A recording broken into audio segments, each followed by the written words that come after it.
आज हमारी सुहाग रात है और रस्मों के हिसाब से मुझे तुम्हें कुछ देना चाहिए,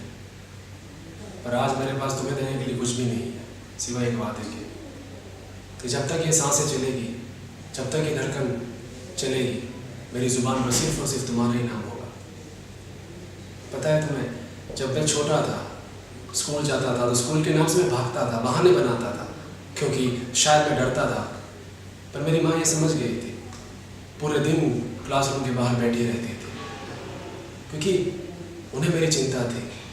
उनको मेरे फ्यूचर की चिंता थी। आज मेरे परिवार को मेरी ज़रूरत है और मुझे तुम पर पूरा भरोसा है कि जीवन में किसी भी मोड़ पर अगर मुझे तुम्हारी ज़रूरत होगी, तुम हमेशा मेरा साथ दोगी, है ना?